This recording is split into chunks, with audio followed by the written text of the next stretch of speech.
record dulu. Homeostasis itu ada di materi tentang excretion kalau nggak salah. Excretion kaitannya dengan sistem pembuangan zat sisa, metabolisme ya. Bedakan excretion dengan digestion. Kalau digestion itu muaranya, istilahnya tujuannya adalah untuk menyerap sari-sari makanan, gitu ya.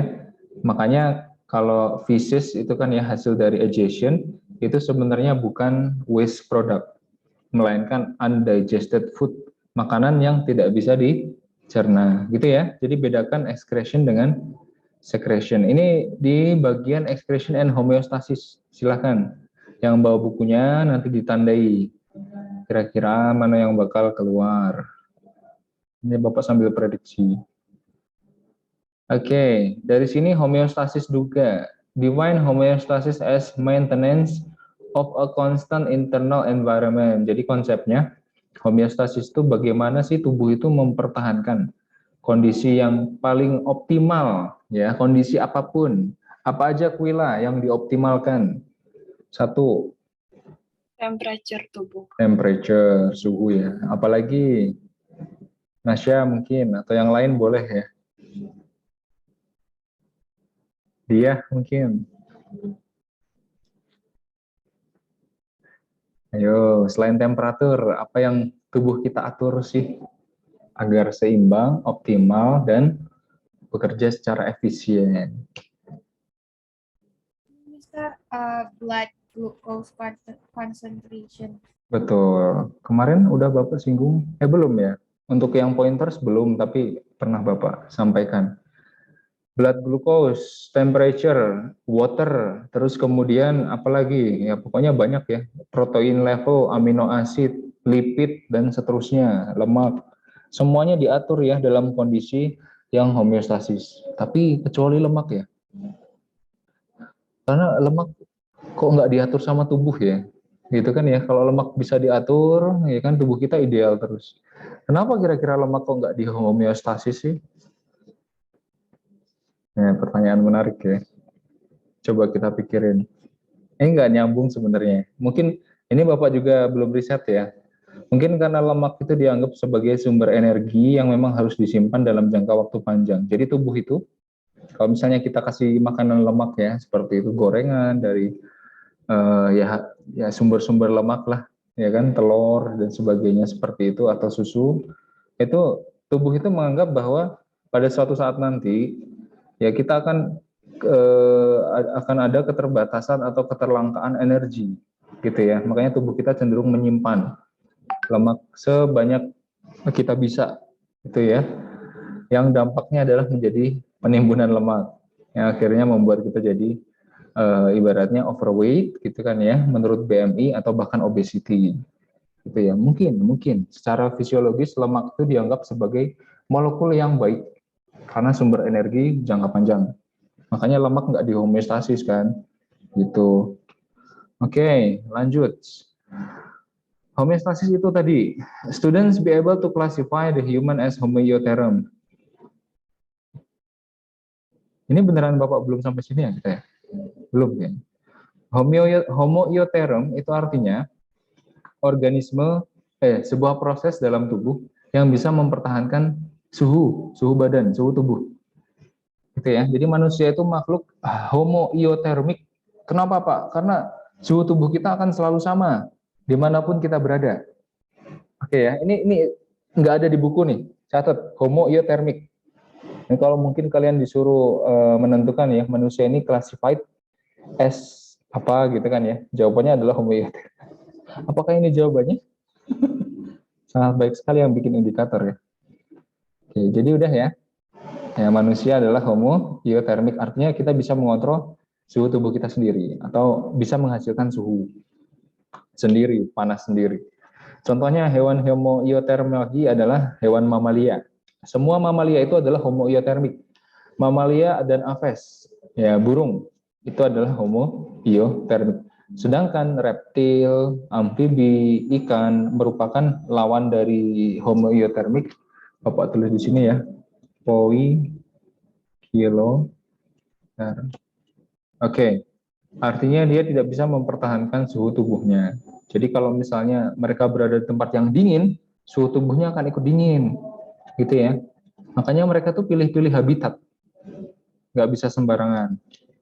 Makanya reptil ya, kalau kalian perhatikan, mereka akan sembunyi terus pagi-pagi itu keluar ya, cari cari matahari, gitu. Makanya kadang kayak reptil keluar di pagi-pagi buat menghangatkan tubuhnya, berjemur. Ya, itu kesukaan mereka. Oke, lanjut. Student will be given a picture dan identify the part of skin. Nah, ini yang ditanyain Asia kemarin ya.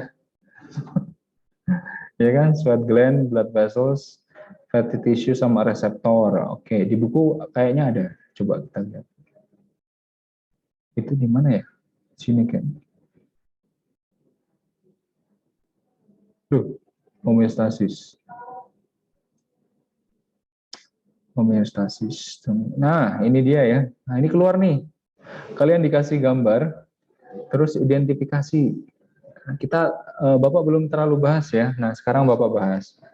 Nanti kalian bisa akses lagi untuk lebih paham gitu ya. Loh, kemana? Ke atas, ke atas, ke atas. Jadi ini adalah kulit kalian, kulit kita semua. Ada kita pelajari strukturnya ya. Ada rambut itu sendiri, kemudian ada hair erector muscle.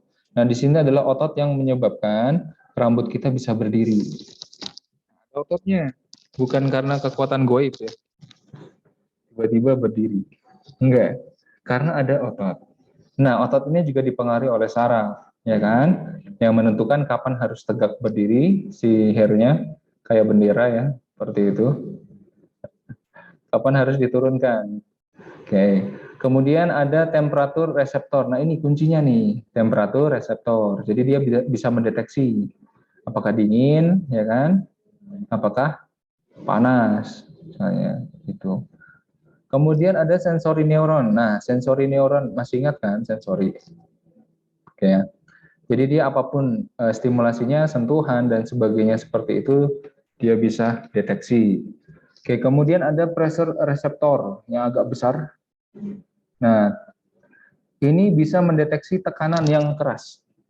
Ya, contoh, misalnya kalian sentuh pipi kalian, nah itu yang bekerja adalah sensori neuron tuh. Sentuh halus-halus aja, ya kan? Nah, kalau kalian tekan gitu kan ya, itu yang bekerja adalah pressure reseptor. Keren ya. Tubuh kita itu banyak reseptor. Kalau kalian dipukul, bukan dipukul ya, apa ya? Di Ditabok. ditabuk lah. Ditabuk begitu, ya kan yang mendeteksi adalah pain reseptor. Kebetulan di sini nggak ada pain, ya, yang bisa mendeteksi rasa sakit. Pak, kalau ditabuk itu sakitnya nggak cuma di pipi, di hati juga, Pak. Malu, Pak, malu. Iya, iya, gitu ya. Jadi tubuh kita itu penuh dengan reseptor. Manusia itu makhluk yang sensitif ya. Secara biologis kita adalah makhluk yang sensitif. Banyak indera, gitu kan. Oke. Kemudian apa lagi ya? Oh ya, ada blood capillaries, ada sweat ya, keringat. Jadi kalau misalnya nih homeostasis air juga melewati ini, keringat. Contohnya khususnya ketika kondisi panas ya. Nah, ini keluarnya dari situ. Bentuknya biasanya ya di diagram itu digambarkan agak melingkar lah gitu loh. Agak kusut, ini biasanya. Nah, mungkin diagramnya akan berbeda atau mungkin nggak sebagus ini. Jadi kalian harus aware ya. Kalau sweat gland itu biasanya agak rumit seperti ini. Ujungnya, bawahnya. Karena apa? Karena ini mengikat pada pembuluh darah. Ya, terikat pada pembuluh darah maksudnya. Sweat gland. Gland itu artinya kelenjar. Ya, sel-sel yang bisa menghasilkan sesuatu. Nah, kebetulan dalam hal ini yang dihasilkan adalah keringat. Di mana keringat kan terdiri dari banyak ya. Ada air, ada bahkan sedikit urea ya. Nah, makanya kadang keringat kita bau ya. Karena keluar ureanya dikit tapi.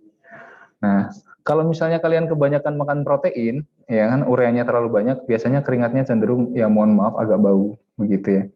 Makanya kalau kurangi konsumsi yang berlebihan lemak, protein, nah ya kan ada ya. Coba deh. pasti ada tips dari Halo Dokter bagaimana mengurangi bau keringat misalnya. Salah satunya adalah mengurangi konsumsi lemak dan juga protein. Protein yang nggak sehat ya. Kalau protein nabati dan sebagainya Bapak rasa bagus sih. Kalau protein hewani itu. Kenapa nabati bagus? Karena apa ya? Lebih istilahnya set. Misalnya kita makan daging ya, di dalam daging kan macam-macam ya. Nggak bisa kita pilih cuma protein dan sebagainya. Jangan kalau tanaman atau protein dari sayuran, biasanya dari kacang dan sebagainya itu, mereka biasanya cenderung lebih murni dibandingkan dengan protein hewani yang banyak campuran lemaknya, banyak campuran kolat, apa tuh namanya? Ya hal zat-zat yang nggak kita perlukan dalam tubuh gitu loh. Oke, itu. Next, blood capillaries. Ada shunt vessel, ada venule. Ini pembuluh darah ya. Semuanya adalah pembuluh darah. Untuk shunt vessel ini sebenarnya berkaitan dengan water regulation, tapi kayaknya nggak terlalu perlu kita bahas ya, karena nggak ditanya juga. Insya Allah. Ada pertanyaan? Oh ya, yang bawahnya lagi, di bawah dari semua yang Bapak jelaskan tadi ada fat cells. Fungsinya untuk insulator. Jadi tubuh kalian akan terjaga kehangatannya. Ya, jadi dia akan menyerap apa istilahnya lebih ngekip lemak gitu ya. Jadi tubuh kalian hangat. Makanya beruang itu cenderung untuk makan banyak sebelum hibernasi. Ya kan musim dingin panjang, ya kan? Karena untuk menumpuk fat cells dalam tubuhnya.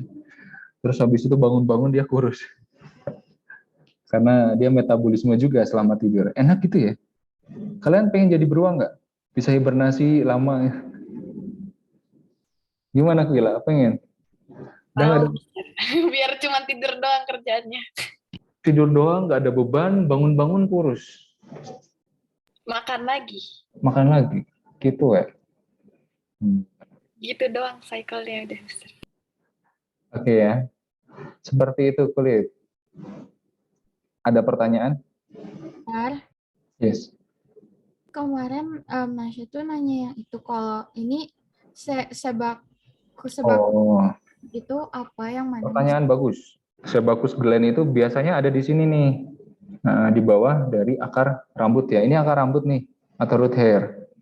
Nah, sebakus gland itu adalah kelenjar minyak. Kelenjar minyak. Artinya dia menghasilkan minyak. Kok ada yang bergetar? Sebentar. Mohon maaf. Oke. Nah, dia menghasilkan minyak rambut. Ada yang tahu nggak fungsinya minyak rambut? Biar rambut enggak jadi Mas. Biar rambut berminyak. Kalian tahu nggak apa bedanya orang yang rambutnya lurus dengan orang yang rambutnya keriting? Yang keriting minyaknya dikit, Mas. Nah, itu dia. Tadi siapa yang bilang? Nuha. Betul, Nuha. Kalau kalian ikal ya, seperti ini rambutnya bergelombang atau ikal, minyaknya cenderung lebih sedikit dibandingkan dengan orang yang rambutnya lurus, gitu ya. Biasanya yang rambutnya lurus itu banyak minyak. Nah, si sebakusnya ini banyak menghasilkan minyak.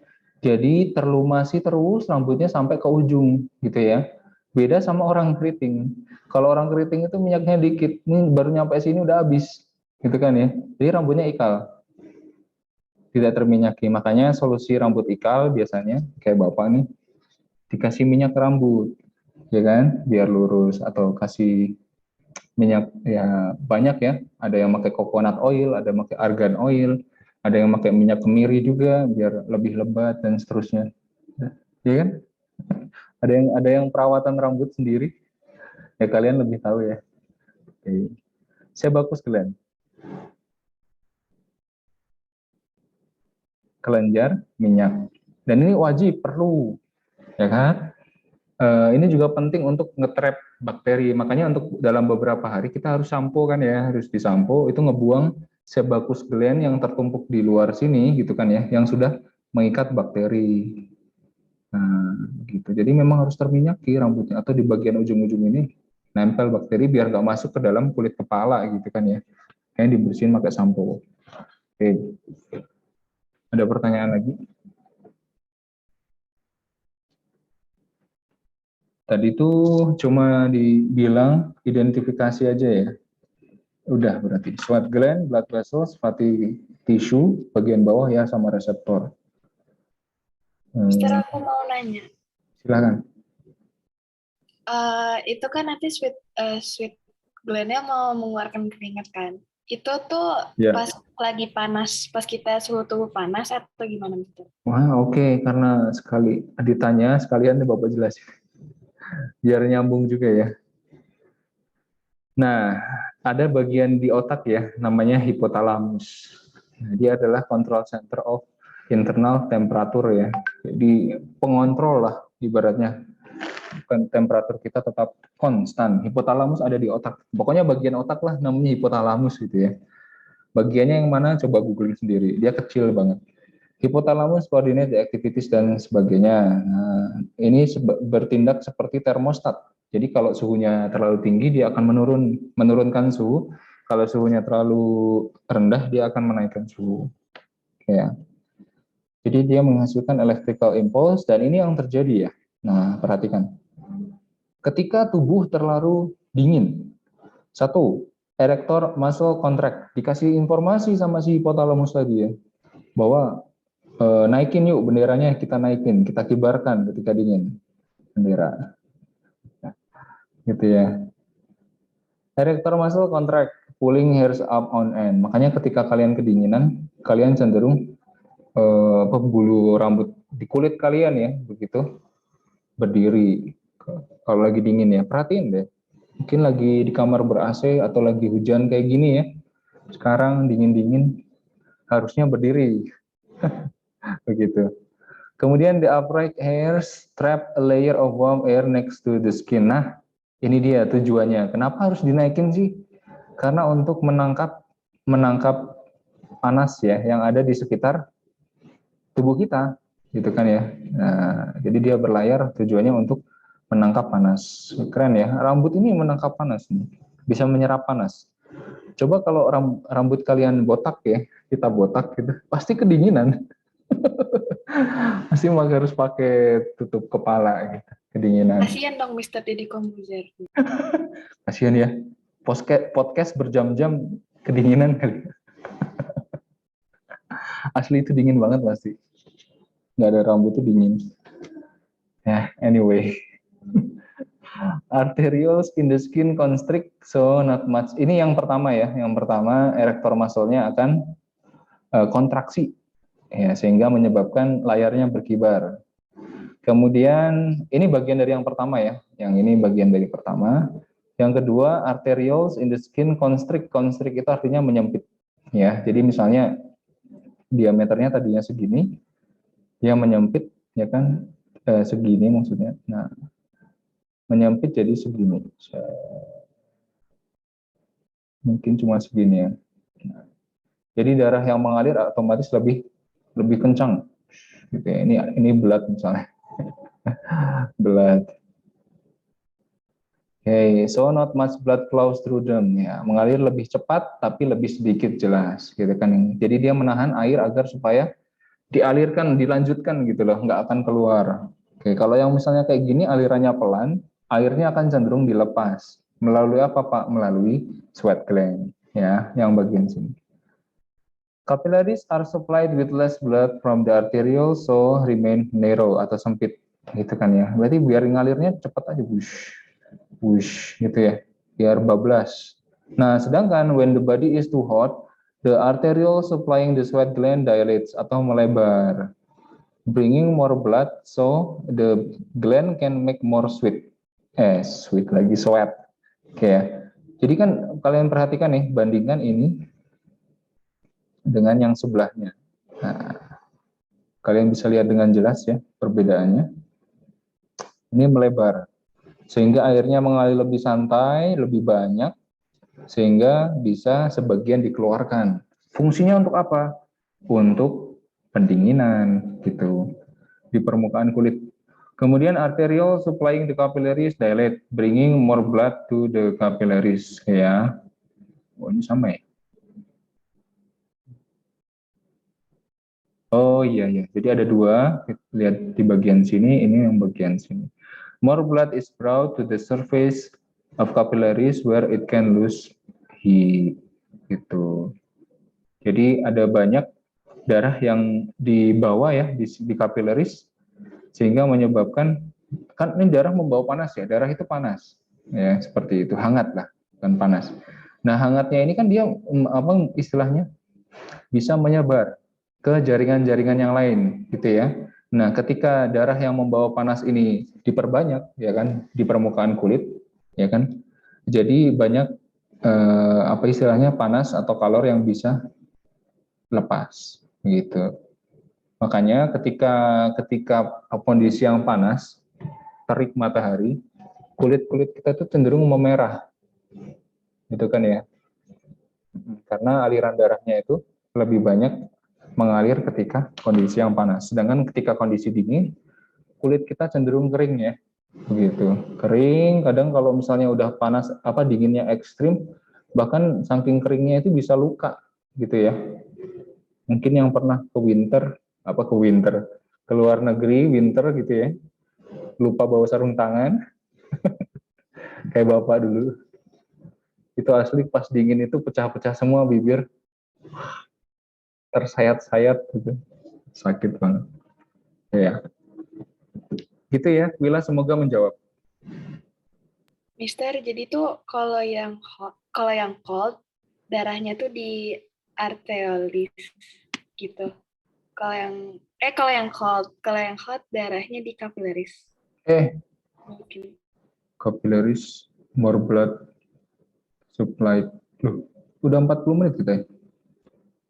Cepet banget ya.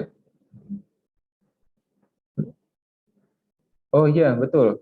Jadi capillaries yang terjadi pertukaran di sini kan ya. Ini kan ini capillaries Wila. Ya kan, ini vein, ini arterio. Nah, menjadi pertukaran nih, salah satunya pertukaran panas. Nah, kalau misalnya lagi apa tuh dingin, pokoknya semuanya menyempit aja, Will. Nyempit aja semua. Di arteriol juga nyempit, ya kan? Constrict tuh, capillarisnya juga ya otomatis ngikutin gitu kan ya. Nah, tapi berhubung ya, capillaris itu tidak memiliki otot, ya. Capillaris kan nggak ada ototnya. Jadi dia nggak bisa ngelebar, nggak bisa ngecil. Ya, arteris berarti ukurannya cenderung tetap ya, seperti itu. Cuma satu lapis sel ya, endotelium namanya. Nah itu tidak bisa memiliki kemampuan untuk melebar maupun mengecil. Tapi ukuran dia mengikuti aliran darah yang dibawa oleh arteri. Misal, karena arteriolnya menyempit, gitu kan ya, otomatis darahnya sedikit. Kalau darahnya sedikit, kapilerisnya remain narrow, jadi kecil. Gitu loh. Jadi kapiler itu bisa ngembang dikit gitu loh, ngembang dikit. Nah, tapi nggak bisa otomatis seperti arteriol yang bisa dikontrol oleh saraf, gitu ya. Nah, sedangkan ketika arteriolnya lagi kondisi yang panas, karena dia melebar, banyak darah ke kapileris, berarti seolah-olah kapilerisnya juga cenderung lebih lebar dikit, gitu kan ya, seperti itu. Karena alirannya kenceng tuh, aliran darahnya banyak, lebih tepatnya banyak ya, bukan kenceng tapi banyak. Sehingga udara panas ya yang dibawa oleh darah itu bisa lepas, sehingga kita nggak terlalu panas. Cukup ya. Makasih, Mister. Oke. Nanti kalau waktunya habis, join lagi ya, sampai jam 3. Student will be given a list of response and decide the mechanism when the temperature very cold. Oh, udah ya? Tadi barusan kita bahas ya. Oke, kemudian define the location of thermoregulatory. Di mana tadi? Bagian otak? Hipotalamus. Nah, hipotalamus. Nah, itu jawabannya ya. Udah. Students are able to name some waste products released by lungs and kidney. Oke. Ayo, lungs. Ini udah clue banget nih, dari kasih tahu deh. Yang bikin pointers baik banget nih.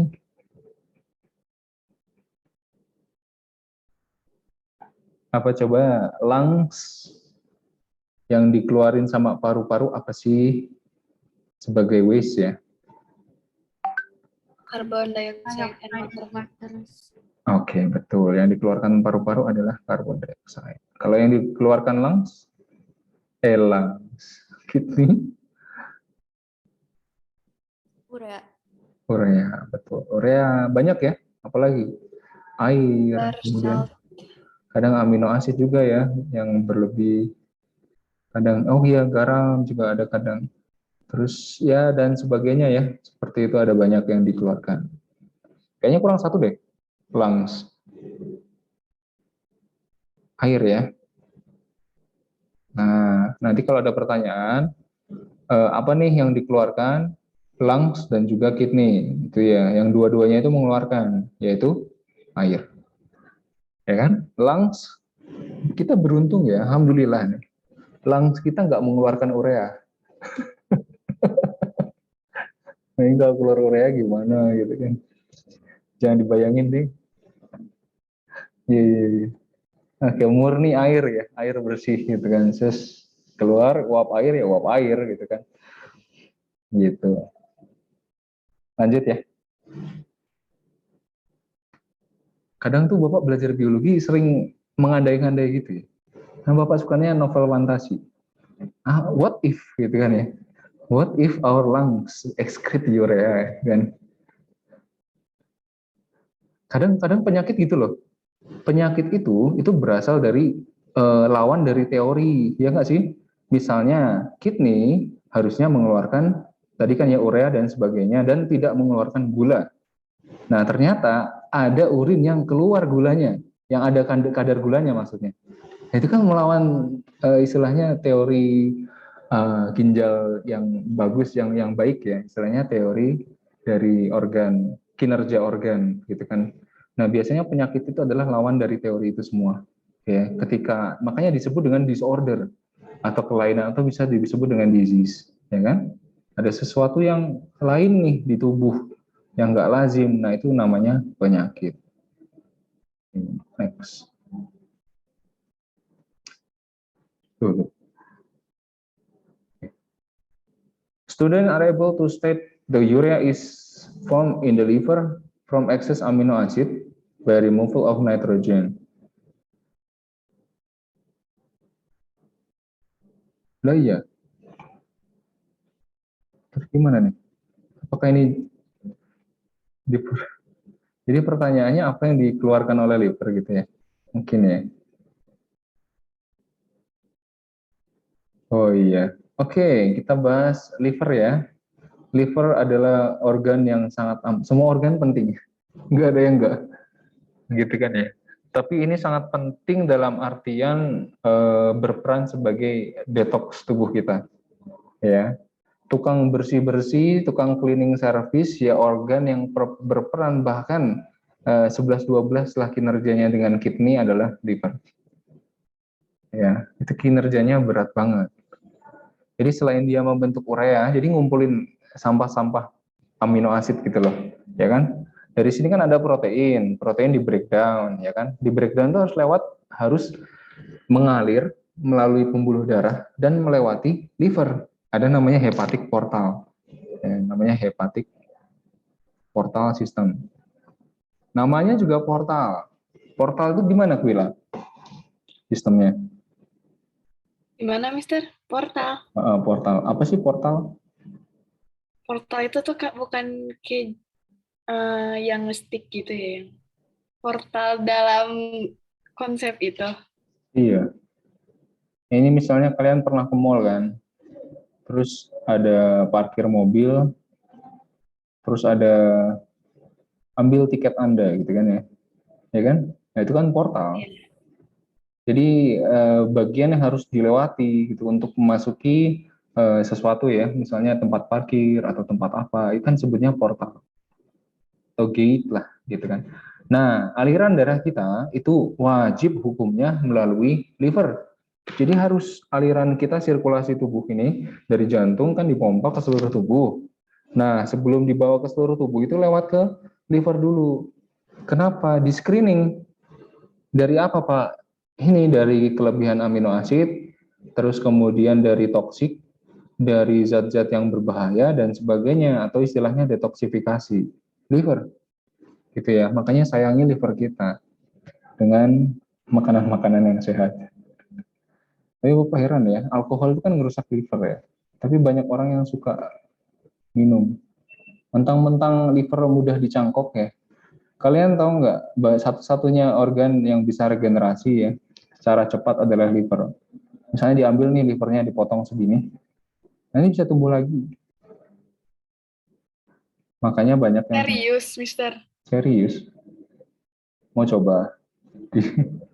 Dan liver itu in fact ya, fun fact-nya adalah organ paling berat. Ya kan setelah kulit. Mister, Yes, siapa nih? Bin. Mister, Silakan, tapi kalau misalnya udah kayak berkurang gitu, dia nunggunya lama kan? Yang nggak dalam semalam terus tumbuh nggak. Tapi yang paling cepat iya bisa tumbuh. Nggak, maksudnya kalau ginjal dicuil gitu nggak bisa tumbuh. Kalau liver bisa. Ini kan kalau kalian pernah makan ati sapi, ayam gitu kan ya, memang bentuknya itu kayak ini gampang regenerasi gitu loh. Selnya masih fleksibel, nggak sekaku ginjal. Ginjal nggak kecuil ya udah rusak gitu. Jantung apalagi, ya kan? Bagian atrium atau ventrikelnya rusak ya udah rusak. Nah, liver dia punya kemampuan untuk regenerasi, gitu ya. Nah, kemampuan ini dihambat oleh penyakit atau virus namanya hepatitis. Tahu ya? Mungkin pernah dengar. Makanya ada vaksin hepatitis. Kalian semua sudah mendapatkan itu, Bapak percaya, ketika